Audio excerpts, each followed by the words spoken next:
사사기에 나와 있는 사사들 가운데에 기드온 같은 자가 없어요. 기드온 같은 자가 없다라고 말씀드렸고, 기드온처럼 300명으로 수십만과 싸워서 승리를 거둔 사사가 없어요. 이런 영웅이에요. 그래서 오죽했으면 이스라엘 백성들이 그를 왕으로 삼으려고 했죠. 당신과 당신의 자녀와 당신의 손자가 우리를 다스리기를 원합니다, 이렇게 요청할 정도로 기드온이 대단했어요. 그런데 이런 영웅이 또 지고 그 다음에 그 아들들이 있을 때에 오늘 본문의 9장에 보면 엄청난 끔찍한 일이 생기는 거죠. 이 조선의 역사를 봐도 마찬가지예요. 훌륭한 왕 이후에 끔찍한 왕이 있어서 그 나라가 고통 가운데 있는 경우들이 빈번했었는데, 오늘 이 본문에 나와 있는 이 아비멜렉, 이 기드온의 첩이 낳은 아들인데, 이 아들에 의해 가지고 기드온에 의해서 쌓여졌고 쌓아왔던 모든 것들이 한순간에 무너지는 거예요. 그리고 자기들만 무너지는 게 아니라 국가도 무너지는 거죠. 이 사사기 8장까지와 이 9장이 가장 큰 차이가 뭐냐면, 8장까지는 그들을 위협에 빠뜨리는 그 적이 외부에 있었어요. 그런데 9장에서는 이제 그 자신들을 위협에 빠뜨리는 적이 내부에 있는 거예요. 내부에 있는 사람들 때문에 힘들어지는 거예요. 이게 이제 양상이 완전히 달라지죠. 점점 이들 가운데 그 죄악이 만연해지자, 이게 죄의 특성이에요. 처음에는 하나의 죄가 또 다른 죄를 낳고 또 다른 죄를 낳고 죄가 많이 나아지는데, 외부로부터에만 핍박이 오는 것이 아니라 내부에서도 문제가 생겨지기 시작해요. 9장에서 이런 문제가 생기고, 뒤에 가면 이제 19장, 20장으로 넘어가면서 또 한 번 이제 민족 간의 문제가 생기는 거죠. 지금은 집안의 문제였죠. 이제 뒤로 가면은 베냐민 지파와 다른 지파의 싸움으로 바뀌어져서 이제 지파 간의, 민족 간의 싸움이 벌어지는 것을 볼 수 있습니다. 그래서 이런 죄의 형태가 어떻게 얼마나 끔찍하게 일어나는지 보게 되어지고, 그리고 우리가 진짜 집안 단속하는 게 얼마나 중요한지 이걸 보게 만들어요. 쌓아놨던 것이 한순간 무너지게 하는 게 4년 때에 무너지는 경우 많잖아요. 지난번에 어느 탤런트 전 남편에 대한 걸 좀 봤는데, 전 남편의 아버지가 누군지 제가 얘기 말씀은 안 드릴게요. 그 아버지가 이제 엄청 부자였어요. 근데 이 아들이 탤런트고 와이프도 탤런트. 근데 미국에서 돈을 얼마나 흥청망청 썼는지 그 수십억의 돈을 다 써버렸어요. 지금 쪽방에 살아요, 쪽방에. 이혼하고. 쌓아놨던 모든 게 한순간에 무너질 수 있어요. 그 자식이 그것에 대해서 바른 경제관, 바른 삶에 대한 태도를 가지고 있지 않으면 무너지는 건 한순간이에요. 지금 본문에 나와 있는 이 아비멜렉이 바로 그런 모습인 것을 볼 수 있어요. 그래서 이 9장의 양상을 보면 8장까지와는 완전히 다르게 흘러가는 것을 볼 수 있습니다. 한번 보시지요. 문제 설명 보면서 같이 풀겠습니다. 기드온의 아들 중 하나인 아비멜렉의 그릇된 욕망으로 기드온 집안과 이스라엘 전체가 큰 어려움을 겪습니다. 본문을 통해 누가 리더가 되느냐, 누구와 연합하느냐, 어떤 목적으로 이를 도모하느냐에 대해서 생각해 보게 됩니다. 이런 부분을 중심으로 사사기 9장을 같이 보겠습니다. 1번 같이 읽습니다. 기드온의 아들은 모두 몇 명이며 기드온이 낳은 아비멜렉의 출신은 어디입니까? 8장 30절에 보면 기드온의 아들은 70명으로 나와 있어요. 아들이 많다라는 것은 그만큼 그 사람의 힘과 권세가 크다라는 걸 상징하는데, 아들이 70명이나 있었어요. 그렇죠. 말이 70명이죠. 어마어마한 거죠. 그리고 아비멜렉의 출신은 어디냐? 세겜에 있는 첩을 통해서 낳은 아들이에요. 그리고 이 아비멜렉의 뜻이 뭐냐면 나의 아버지는 왕입니다, 이런 뜻이에요. 그러니까 기드온이 아비멜렉 이름을 지어서 나의 아버지는 왕입니다라고 기드온이 아들 이름을 지었어요. 아들한테 그 이름이 아들 부를 때마다 뜻이 뭐냐면 나의 아버지는 왕인, 이런 뜻이에요. 그러니까 기드온이 백성들에게 얘기할 때 나는 너희를 다스리지 않겠다라고 얘기했는데, 한편으로는 기드온도 욕심 있는 거예요, 마음에. 그래서 아들 이름을 아비멜렉, 나의 아버지는 왕입니다 라고 이름을 지었다라는, 거기서 이제 알 수가 있어요. 또 에봇을 만들었어요. 에봇은 물론 기드온은 우상 숭배가 아니라 하나님께 감사하기 위해서 만들었겠지만, 그것이 이스라엘 백성들로 우상을 숭배하게 만들었습니다. 그리고 이 세겜 지역에 바알을 위한 바알 신전이 세워졌어요. 그래서 이들 가운데 하나님의 큰 역사 가운데 부흥과 번영을 맛보고 있었는데, 한편에서는 계속 우리가 말하면 이 암세포들이 자라고 있는 거예요. 그 민족 가운데에. 그게 이 세겜 지역에서 벌어지고 있었던 것이죠. 그래서 이런 문제가 있었고 기존인 죽자 이제 그것이 드러나게 되는 걸 볼 수 있어요. 이 세겜이라는 곳이 원래 어떤 곳이냐? 성경에 사사기 전까지 제일 마지막에 세겜에 대한 언급은 어디 나오냐면 여호수아 24장에 여호수아가 이스라엘 백성들과 언약을 맺을 때 나와요. 그러니까 세겜이라는 지역은 하나님과 언약을 다시 한번 확인하는 거룩한 장소였어요. 거룩한 장소가 바알을 섬기는 바알 신전으로 바뀌어져 버렸어요. 그렇게 지금 이스라엘 백성들이 또 무너진 걸 볼 수 있습니다. 2번, 아비멜렉은 왕이 되기 위해 세겜에 찾아갑니다. 그가 세겜 사람들의 지지를 얻기 위해 사용한 방법은 무엇입니까? 9장 1절에 보시면 얘기하죠. 자기 어머니의 고향인 세겜으로 가서 얘기를 하는 거죠. 그 식구들에게 말하기 이전에 아들 여룻바알의 아들 기드온의 70명이 너희를 다스리는 게 좋으냐, 한 사람이 너희를 다스리는 게 좋으냐, 그리고 나는 너희와 같은 골육이다. 그러니까 이 혈연 지연을 이용해서 그들 가운데 쑤시는 거예요. 자기를 왕으로 섬기기를 원하는 거예요. 그랬더니 3번 보시면 아비멜렉의 말에 세겜 사람들이 현혹이 됐어요. 그래서 아비멜렉이 군사를 일으킬 수 있도록 자금을 지원해 줬어요. 이들이 지원한 금액은 얼마고 어디서 이 돈이 나왔느냐? 3절에 보시면 이 얘기를 듣고 3절 마지막에 이들이 그 말을 듣고 아비멜렉에게로 향했어요. 그는 우리의 형제나라고 말한 다음에 4절 바알브릿 신전에서, 이 바알브릿은 뭐냐면 언약의 바알 이런 뜻이에요. 그러니까 바알 신전이란 말이에요. 바알브릿 신전이라는 것은 바알 신전에서 은 70개를 갖다가 사람들이 바알에다가 은을 바친 거예요. 그걸 빼가지고 그것을 이 아비멜렉이 준 거예요. 아비멜렉이 군사를 일으킬 수 있도록 정치 자금으로 준 은 70이 어디서 나온 돈이냐? 우상 숭배하는 거기서 나온 돈이에요. 이 얼마나 종교적으로 부패가 심했는지를 알 수가 있고, 은 70 가지고 아비멜렉이 뭐 했느냐? 4번 보시면 용병을 사요. 그래서 어떤 사람들 용병으로 샀냐면 방탕하고 경박한 사람들. 4절 보시면 싸움에 좋아하고 아주 난잡한 삶을 살고 있고, 그러니까 돈만 주면 뭐든지 할 수 있는 사람들, 이런 사람들이에요. 이들을 데려다가 어떤 끔찍한 일을 했어요. 세상에 자기 형제들 70명을 다 죽인 거예요. 그리고 자기만 사는 거예요. 자기가 왕이 되려고. 왕이 되려고 하는 것 자체가 잘못된 것이지만, 이러한 잘못된 방법과 잘못된 수단을 가지고 지금 나아가니 이게 좋겠습니까? 성경에서 말씀하기 칼로 흥한 자는 칼로 망하게 되어져 있어요. 우리 예수님도 베드로에게 이런 같은 말씀을 하셨는데, 칼을 가지고 있는 자들은 결국 검을 가지는 자는 다 검으로 망한다. 주님께서 말씀하셨어요. 이 아비멜렉이 검으로 흥하려고 하는 거예요. 사람들을 죽여가지고 하려고 하죠. 결국 어떻게 돼요? 검으로 망한다는 거예요. 아비멜렉이 그래서 잘못된 욕망을 가지고 형제들을 다 죽였어요. 얼마나 큰 죄악입니까? 그리고 이것이 다시 한번 말씀드리지만 내부의 문제가 외부의 문제보다 더 큰 경우가 많고요. 세계 교회사를 봐도 마찬가지입니다. 교회가 무너지는 것은 외부의 핍박으로 무너진 경우가 한 번도 없어요. 외부의 박해가 올 때에는 교회는 견뎠어요. 언제 근데 교회가 무너지냐면 내부적으로 썩을 때. 그게 이 중세 시대를 영적으로 볼 때 영적 암흑 시대라고 그래요. 그래서 그 중세 시대 때에 교황이며 카톨릭이 너무나 썩어서 그렇게 나온 게 종교개혁인 거예요.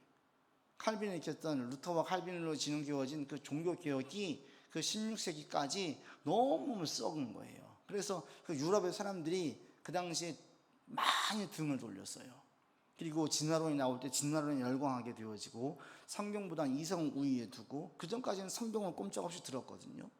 그런데 이제 바뀌어지는 거예요. 너무 세상 말로 좀 징글징글한 거예요. 그 교회 다니는, 그 당시에는 교회가 없었죠. 성당 다니는 카톨릭에 있는 사람들이 너무 세상 권력과 짝해가지고 부정부패가 너무 심하니까 거기에 염증을 느끼는 사람들이 많아서 등을 돌렸어요. 결국 내부적인 문제가 교회를 망치게 하고, 개인도 마찬가지고 가정도 마찬가지고 교회도 마찬가지예요. 오늘날 교회의 가장 큰 위기가 뭐예요? 세상 사람들의 핍박이 위기예요? 절대 아니에요. 교회 내부가 지금 문제인 거예요. 교회 내부가. 교회 내부에서 싸우고 이런 문제가 더 큰 위기예요. 여기에도 지금 그래서 아비멜렉이 이렇게 하게 되어지죠. 그럴 때 5번 보시면 기드온의 막내 아들 요담은 아비멜렉을 왕으로 세운 세겜 사람들을 책망합니다. 아비멜렉을 어떤 나무로 비유합니까? 요담이 따지듯 묻는 내용은 무엇입니까? 기드온의 막내 아들이 요담인데 요담만 도망간 거예요. 피했어요. 그 요담이 이제 세겜 사람들에게 이야기하는 것이 7절에 보면 나와 있죠. 요담에게 그 일 알림에 요담이 가서 그리심산 꼭대기에 올라가서 사람들에게 말해요. 이 그리심산 꼭대기라는 것은 세겜 사람들에게 좀 거리가 있으면서도 그 소리가 잘 울려 퍼지는 곳이에요. 그러니까 여기에 서가지고 외치는 거죠. 그럴 때 나무 비유를 들어요. 감람나무가 있다, 무화과나무가 있다, 포도나무가 있다. 감람나무에게 나무들이 우리의 왕 되어주세요 그랬더니 안 된다 그랬다. 포도나무도 안 된다 그랬다. 무화과나무도 안 된다 그랬다. 그래서 이제 가시나무에게 갔다. 그랬다 가시는 자신들이 왕이 된다고 이야기했다. 이게 누구냐면 가시나무가 바로 너희가 세운 아비멜렉이다 라고 얘기하는 거예요. 감람나무, 무화과나무, 포도나무, 이것은 고대인 사람들에게 가장 소중하게 여겼던 과실들이에요. 이런 나무들은 다 왕이 안 된다고 했는데 가시나무, 인간에게 아무짝에도 쓸데없는 것, 도리어 인간에게 해를 주는 게 가시나무잖아요. 이런 가시나무에게 얘기했더니 왕이 된다고 그랬다. 아비멜렉이 너희에게는 가시나무 같을 것이다 라고 얘기를 하는 거죠. 그러면서 16절에 이렇게 그들에게 따지듯이 말합니다. 16절 같이 읽겠습니다. 이제 너희가 아비멜렉을 세워 왕으로 삼았으니 너희가 행한 것이 과연 진실하고 의로우냐? 이것이 여룻바알과 그의 집을 선대함이냐? 이것이 그의 손이 행한 대로 그에게 보답함이냐? 라고 묻는 거예요. 너희가 지금 행한 것이 진실하냐? 의롭냐? 이게 핵심이에요. 세겜 사람들에게 지금 얘기하고 있습니다. 너희가 지금 아비멜렉과 짝해가지고 형제들 다 죽이고 아비멜렉을 왕으로 삼았는데 그게 너희가 옳은 것이냐? 이거예요. 진실하냐? 옳으냐? 이걸 묻는 거예요. 이게 핵심인 거예요. 어떤 일을 행할 때 이것이 하나님 보실 때 옳은 것이냐? 이게 되게 중요한 거예요. 근데 이게 옳은 것입니까? 옳지 않았죠. 그래서 이야기할 때에 16절에서 그렇게 이야기했는데 18절에 보시면 18절로 보시면 19절 보십시다. 19절 20절 같이 읽겠습니다. 만일 너희가 오늘 여룻바알과 그의 집을 대접한 것이 진실하고 의로운 일이면 너희가 아비멜렉으로 말미암아 기뻐할 것이요 아비멜렉도 너희로 말미암아 기뻐하려니와 그렇지 아니하면 아비멜렉에게서 불이 나와서 세겜 사람들과 밀로의 집을 살을 것이요 세겜 사람들과 밀로의 집에서도 불이 나와 아비멜렉을 살을 것이니라라고 기드온의 막내 아들이 말한 거예요. 근데 이게 거짓말처럼 그대로 응해요. 이게 진리죠. 어떤 일을 행할 때에 진실된 마음으로 옳은 마음으로 행하느냐 그렇지 않느냐에 따라 가지고 하나님의 상과 벌이 결정하게 되어져 있어요. 지금 이들의 행위는 연합한 이 행위는 악인과 짝한 행위이지 결코 의로운 행위가 아닌 거예요. 이 행위는 반드시 심판받게 되어져 있지요. 그래서 이것을 요담이 얘기하고 자기가 죽을까봐 내빼요. 도망가요. 이렇게 이제 예언을 한 거죠. 유언처럼 예언을 하고 도망가서 가만히 봐요. 그로부터 3년이 흘렀어요. 바로 심판이 있잖아요. 3년이 흘렀어요. 3년 동안 태평이 있어요. 아무 일 없는 것 같았어요. 기드온이 승승장구하는 것 같았어요. 그런데 변화가 생겼어요. 23절 보십시오. 23절 어떤 변화가 생겼는지 읽겠습니다. 하나님이 아비멜렉과 세겜 사람들 사이에 악한 영을 보내심에 세겜 사람들이 아비멜렉을 배반했어요. 3년 지나니까 배반했어요. 어떤 연유로 배반했는지 나와 있지 않고요. 악한 영을 보내셨다고 했는데 이게 어떤 영인지도 몰라요. 그러나 분명한 것은 이 악한 영에 의해 가지고 그들 가운데에 어려움을 겪게 되어지는 거죠. 정확한 정죄를 알 수가 없지만 그 영으로 인해 가지고 그들 가운데 이제 문제가 생기는 거예요.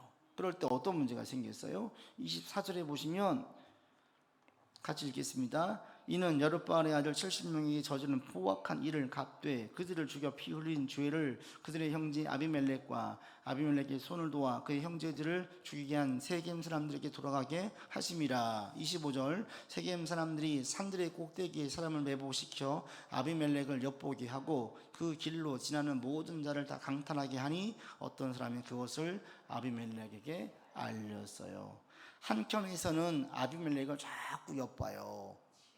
왜 그랬을까요? 뭐가 불안할까요? 또 한편에서는 아비멜렉을 무시하는 행동을 해요. 왜? 아비멜렉이 통치하고 있는 그 땅에 거기 지나가는 사람들의 치안을 보존해 주지 않고 강탈하는 거예요. 빼앗아. 이것 아비멜렉을 대적하는 거죠. 이렇게 되는 거예요. 왜 그럴까요?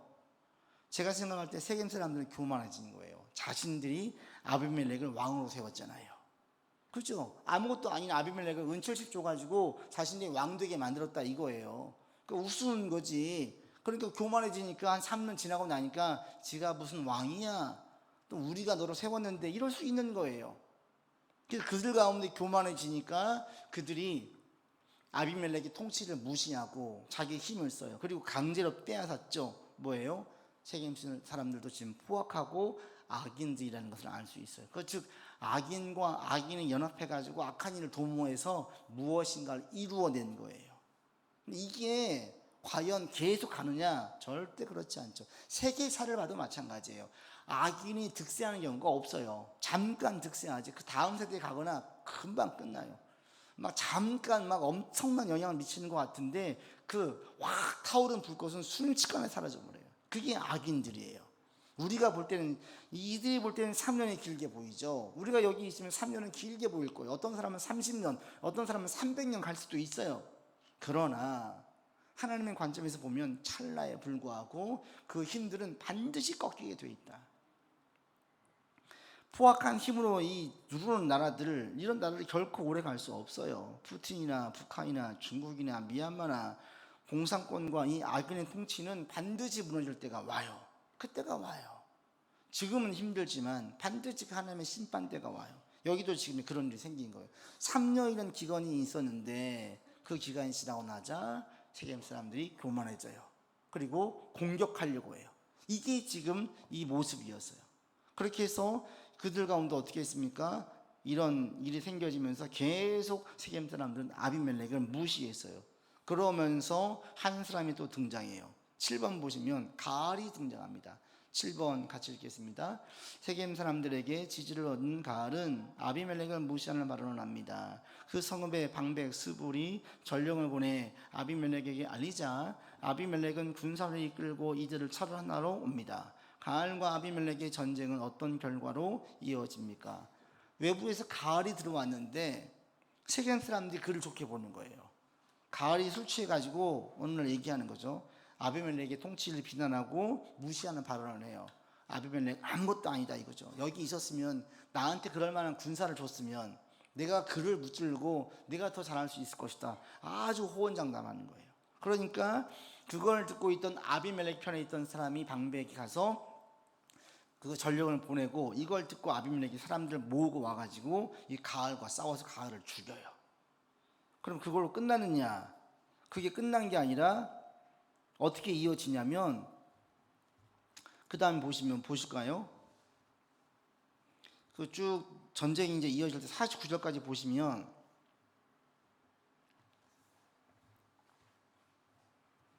전쟁을 하게 되어지죠. 49절까지 전쟁을 해서 가알 사람들 다 죽여요. 그리고 난 다음에 세겜 사람들까지도 그들을 치는데 48절, 49절 찍어서 다 망대에서 죽게 했습니다. 49절만 읽겠습니다. 모든 백성들도 각각 나뭇가지를 찍어서 아비멜렉을 따라 보루 위에 놓고 그것들이 얹혀있는 보루에 불을 놓음에 세겜 망대에 있는 사람들이 다 죽었으니 남녀가 약 1000명이었더라. 그들을 죽였어요. 그래서 이들을 죽이고 나면서 죽임은 끝나지 않고, 처음에는 이 가알만 죽이려고 했는데 가알만 죽였다고 생각을 하고 세겜 사람들은 그것으로 전쟁이 끝난 줄 알았어요. 그랬는데 그게 아니었던 거죠. 그들이 그 다음날 일을 하러 나왔을 때에 아비멜렉이 엿보고 있다가 그들을 다 죽여요. 이게 왜 그래요? 세겜 사람들이 이 가을편에 서 있다, 자기의 등을 돌렸다 생각을 하고 아비멜렉이 가을만 죽이는 것이 아니라 세겜 사람들까지 전부 다 죽여요. 결국 요담이 얘기했던 그 예언이 그대로 응하게 되어지는 거죠. 그래서 아비멜렉이 자신들을 도와줬던 세겜 사람들 다 죽이는 거예요. 악인과 악인이 만나면 결국 그 악인들이 평화로울 수가 없어요. 결국엔 누군가를 죽여야 되는 거예요. 그렇게 가게 되어져 있어요. 그래서 그들도 결국은 다 죽이고 이들 이 땅 가운데 그 땅 가운데에서 세겜 사람들이 다 죽임당하는 것이 벌어져요. 여기서 끝나는 것이 아니라 8번 보시면 세겜 사람들 죽인 다음에 데베스로 가요. 데베스에 가서 데베스를 또 점령하려고 합니다. 왜 그러냐면 이제 아비멜렉이 더 영토를 확장하려고 하는 거예요.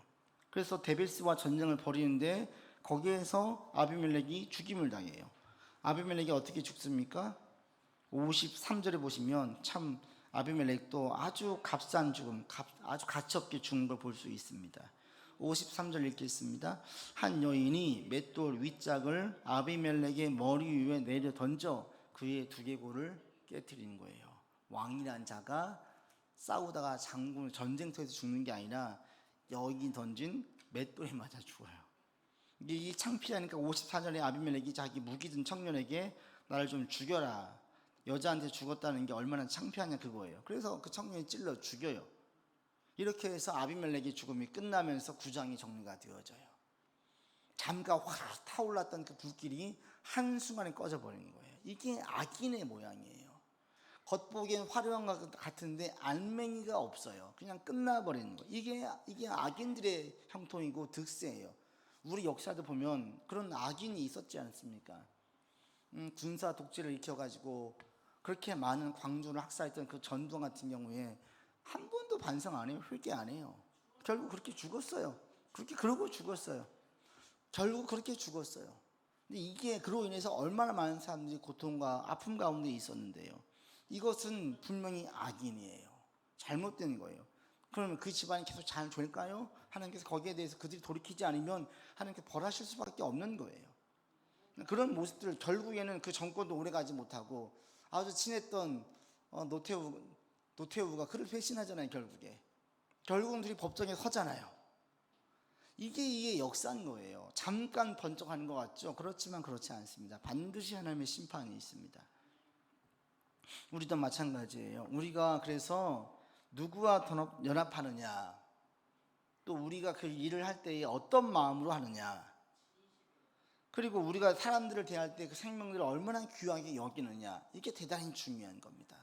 오늘도 우리가 만나는 사람들 귀하게 여기고 진실하게 대하고 악인과 손을 잡지 않고 의인과 함께해서 살아가는 우리가 되기를 바랍니다. 그럴 때 우리를 지켜주시고 통해서 역사하시는 거예요. 또 하나 우리가 조심할 것은 우리의 진정한 적은 내부에 있다. 교회가 흥하고 망하는 것도 내부에 있다. 교회 리더를 잘 세워야지, 리더 잘못 세우면 큰일 나는구나. 이 기드온 같은 자가 왕이 되고 기드온 같은 자가 교회에서 지도력을 가지게 되어지면 교회도 망하게 되어져 있어요. 그러니까 교회도 바르게 서고 가정도 바르게 서는 데에 지도자가 얼마나 중요하고 그 사람의 마음도 누군가 믿는 자와 의인과 연합하는 것이 얼마나 중요한지 다시 한번 깨닫게 만들어줍니다. 우리의 가정이 주님 안에서 잘 설 수 있도록 우리 자녀들, 우리 식구들, 또 우리 교회도, 한국교회도 주 안에서 잘 설 수 있도록 우리가 함께 힘쓰면서 살아가기를 바랍니다. 기도합시다. 아버지 하나님, 결국 아비멜렉은 비참하게 그 죽음을 맞이하게 됩니다.